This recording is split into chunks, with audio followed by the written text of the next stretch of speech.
to Boni's Life, everyone. I am your host, Boni, and today we are diving deep into the absolute storm that is the global economy right now. If you have been watching the markets, reading the news, or just trying to figure out why everything feels so incredibly volatile, you are in the right place. We are going to unpack the massive geopolitical shifts, the trade wars, the macroeconomic indicators, and most importantly, what all of this means for the crypto trading market. We are talking about the next 24 hours, the triggers you need to watch this weekend, and the strategies that could make or break your portfolio. So grab your coffee, your tea, or whatever keeps you sharp, because we have a lot of ground to cover. And I promise you, it is going to be an intellectual ride with just enough humor to keep us from crying over our liquidations. Let us start with the elephant in the room, which is the global geopolitical landscape. We are currently witnessing a level of tension that we have not seen in decades. The International Monetary Fund recently released a report by Pierre-Olivier Gourinchas, and the title alone, War Darkens Global Economic Outlook, tells you everything you need to know. The conflict in the Middle East, specifically the tensions involving Iran and the United States, has essentially halted the growth momentum we were hoping to see in 2026. The closing of the Strait of Hormuz is not just a headline, it is a massive chokehold on global hydrocarbon supply. We are talking about a region that is central to the world's energy, and any disruption there sends shockwaves through every single market. The IMF's reference forecast assumes a short-lived conflict with a 19% increase in energy prices, putting global growth at a sluggish 3.1% and inflation at 4.4%. But if this drags on, we are looking at a severe scenario where growth drops to 2% and inflation spikes over 6%. That is the kind of macroeconomic environment that makes traditional investors sweat and crypto traders start looking for the exit or the ultimate dip buying opportunity. And it is not just the Middle East. We have the ongoing trade policy drama. The 2026 tariff escalation is reshaping global commerce. When the White House announced sweeping import tariffs earlier this month, the reaction was instantaneous. Businesses are scrambling to reorganize supply chains that were built for efficiency but now have to be re-engineered for resilience and political alignment. This is a hidden tax on global commerce. As shipping costs rise due to rerouting and less efficient logistics, liquidity drains from the broader financial system. And as we know, liquidity is the lifeblood of the crypto markets. When companies spend more on shipping and duties, they have less capital for investment, and consumer purchasing power erodes. This is the silent killer of crypto rallies. Now, let us bring this back to the crypto market because that is where the real action is. Bitcoin has increasingly shed its digital gold narrative in this cycle. Instead, it is acting as a highly sensitive barometer for global liquidity and risk appetite. When those tariffs were announced, Bitcoin, Ethereum, and Solana saw sharp declines as leveraged positions were liquidated in a rush for safety. We saw a massive short squeeze recently that triggered over $541 million in crypto liquidations, with short sellers absorbing the brunt of it. This market is unforgiving if you are caught on the wrong side of the trend, but it is not all doom and gloom. We have some serious institutional heavyweights making moves that suggest they see beyond the immediate geopolitical noise. Let us talk about BlackRock. The world's largest investment firm scooped up almost $250 million of Bitcoin in just 2 days. Their iShares Bitcoin ETF broke a 5-week record, grabbing nearly $270 million in a single day. And they are not stopping there. They officially filed an amendment for a new iShares Bitcoin Premium Income ETF designed to generate high yields. When BlackRock is buying the dip and expanding their product offerings, you have to pay attention. Then we have Morgan Stanley. Their chief financial officer recently stated that tokenization is the next big step for their multi-trillion-dollar wealth management business. They are not just stopping at Bitcoin. They are exploring tokenized money market funds and crypto tax tools for their massive client base. Amy Oldenburg, their head of digital asset strategy, sees a tokenized money market fund as a natural path forward.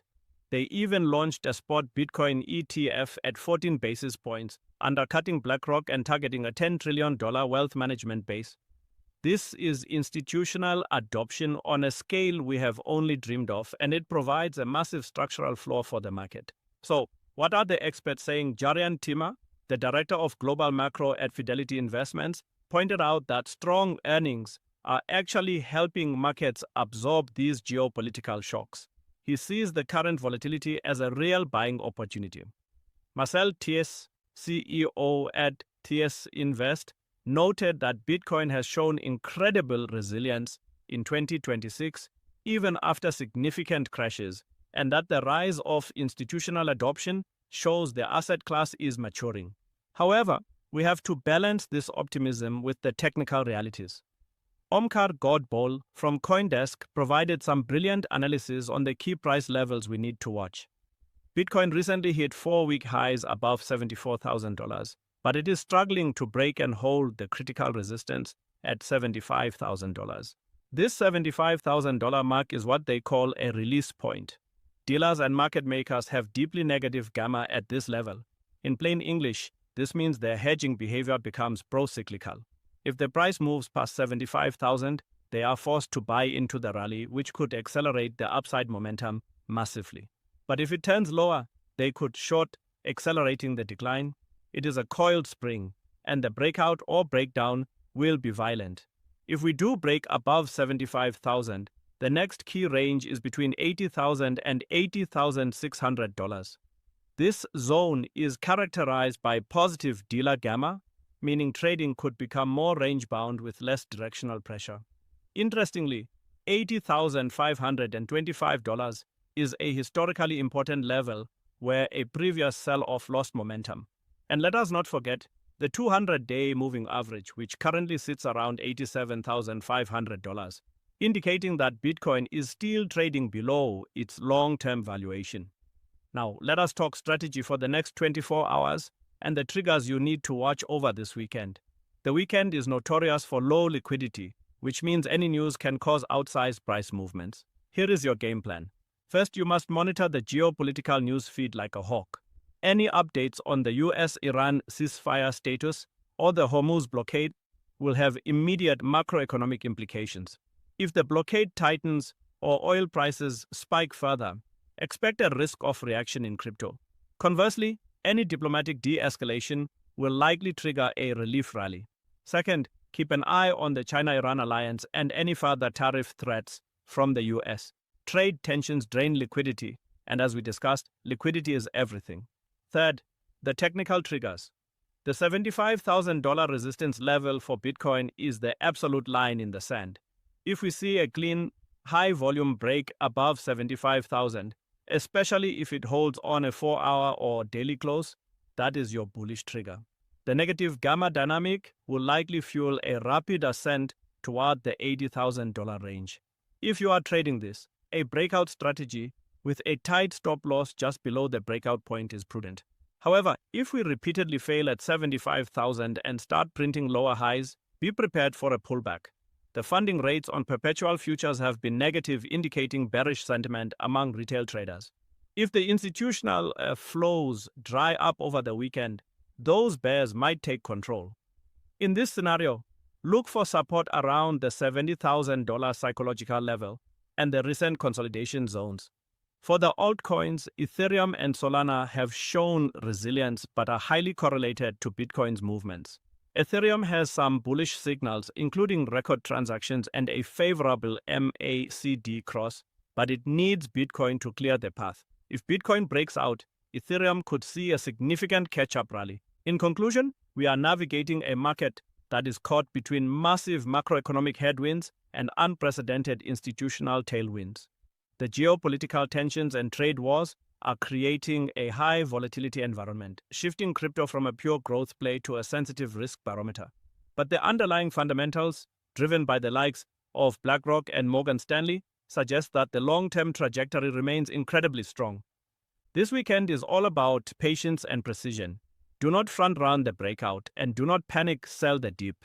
Wait for the technical triggers, manage your risk, and remember that in a market this volatile, capital preservation is just as important as capital appreciation. Thank you for joining me on this deep dive. If you found this analysis valuable, make sure to hit that like button, subscribe to the channel, and leave a comment below with your thoughts on where the market is heading next. Until next time, stay sharp, trade smart, and I will see you in the next episode of Boni's Life.